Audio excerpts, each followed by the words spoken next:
మతిమరుపు సమస్యను తగ్గించుకోవడానికి మంచి మంచి మూలికల్ని కలిపి ఒక మంచి ఆయుర్వేద ఔషధాన్ని తయారు చేసుకుందాం.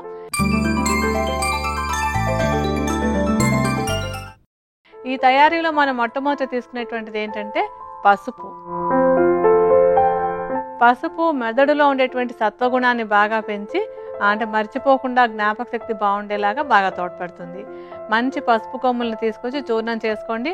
అంటే బజార్లో మనం రెడీగా తెచ్చుకునే దాంట్లో కొంచెం కల్తీలు అవి ఉండే అవకాశం ఉంది కనుక పసుపు కొమ్ములు తెచ్చి మనం చూర్ణం చేసుకున్నట్టయితే మనకు ఆ కల్తీ సమస్య ఉండదు. అలా పసుపు కొమ్ముల్ని దంచి చేసుకున్నటువంటి పసుపు చూర్ణాన్ని 50 గ్రాముల పరిమాణంలో తీసుకోవాలి. పసుపు తర్వాత మనకు కావాల్సినటువంటిది ఏంటంటే వచ. సంస్కృతంలో వచ అంటాం, తెలుగులో దీన్ని వసకొమ్ము అంటాం. ఈ వసకొమ్ము అనేటువంటిది ఏంటంటే మెదడుకి ఒక చక్కటి టానిక్ లాగా పనిచేస్తుంది. చాలామంది మాటలు రావడం కోసం వస పోస్తాం కదా అనుకుంటూ ఉంటారు. మాటలు రావడానికి వస పోయడం కూడా ఒక బ్రెయిన్ టానిక్ లాగా ఉపయోగపడుతుంది కనుకనే వసని మనం అలా వాడుకుంటాం అన్నమాట. అలాగే ఈ మరుపు సమస్య రాకుండా ఉండడానికి కూడా ఈ వస ఒక బ్రెయిన్ టానిక్ లాగా మనకి బాగా ఉపయోగపడుతుంది. వస కొమ్ముల్ని కూడా చూర్ణంలాగా చేసుకోవాలి. ఈ చూర్ణాన్ని కూడా 50 గ్రాములే తీసుకోవాలి. ఆ తర్వాత మనం ఎష్టి మధుని తీసుకుందాం. ఈ ఎష్టి మధు అనేది ఒక రసాయనం అన్నమాట. ఒక రసాయనం అంటే బ్రెయిన్లో ఉండేటువంటి కణాలన్నీ బాగా పనిచేసేలాగా ఎష్టి మధు బాగా ఉపయోగపడుతుంది. రసాయనాలన్నీ కూడా మన మెదడు బాగా పనిచేయడానికి తోడ్పడతాయి అన్నమాట. అలాగే ఈ ఎష్టి మధు తీయగా ఉంటుంది. తీయగా ఉండేటువంటివన్నీ కూడా బ్రెయిన్కి ఒక టానిక్ లాగా ఉపయోగపడతాయి. ఒక సహజ సిద్ధమైన తీపి బ్రెయిన్ టానిక్ లాగా ఉపయోగపడుతుంది.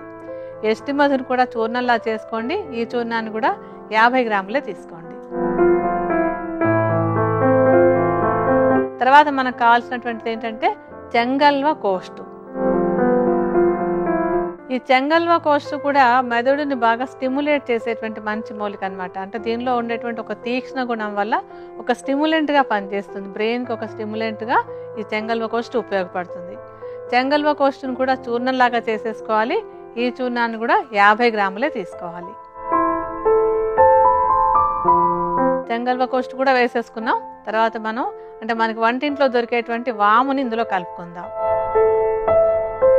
ఈ వాము ఏంటంటే మన శరీరంలో ఉండేటువంటి మనం తీసుకున్నటువంటి ఔషధం మన శరీరంలో బాగా అబ్జార్బ్ అయ్యేలాగా అంటే జీర్ణం అయ్యి మనకి వంట పట్టేటట్టుగా ఉపయోగపడడానికి వాము బాగా ఉపయోగపడుతుంది. అలాగే వాత దోషాన్ని బ్యాలెన్స్ చేసి మన మెదడు చక్కగా పదునుగా పనిచేసేలాగా కూడా వాము మనకి తోడ్పడుతుంది అన్నమాట. వాముని కొంచెం వేయించేసి చూర్ణంలాగా చేసుకోవాలి.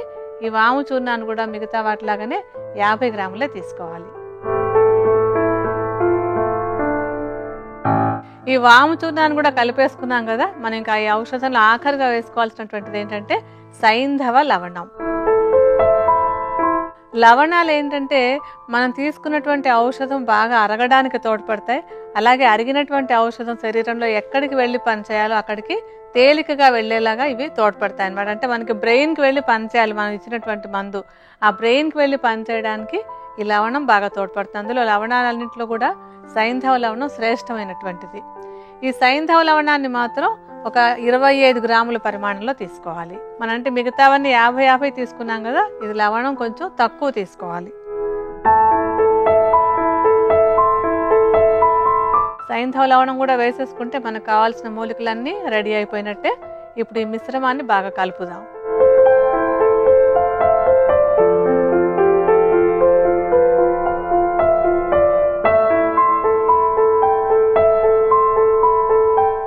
ఈ చూర్ణాలన్నింటినీ బాగా కలిపేసుకుని ఈ ఔషధాన్ని ఏం చేయాలంటే మీరు ఒక తెల్లటి పల్చటి బట్టలో వేసి జల్లించేసుకోండి. మనం ఈ ఔషధాన్ని చూర్ణం రూపంలోనే వాడుకోబోతున్నాం. చూర్ణంలాగా వాడేటప్పుడు అది చాలా మెత్తగా ఉండాలి కనుక తెల్లటి బట్టలో జల్లించి తర్వాత ఒక సీసాలో పోసి భద్రపరచుకోవాలి. ఈ ఔషధాన్ని వాడుకోవడానికి ఎలాగంటే దాదాపుగా ఒక చెంచా పరిమాణాలు అంటే ఒక 3 గ్రాముల పరిమాణంలో ఈ ఔషధాన్ని కొంచెం నేతితో కలిపి తీసుకోవాలి.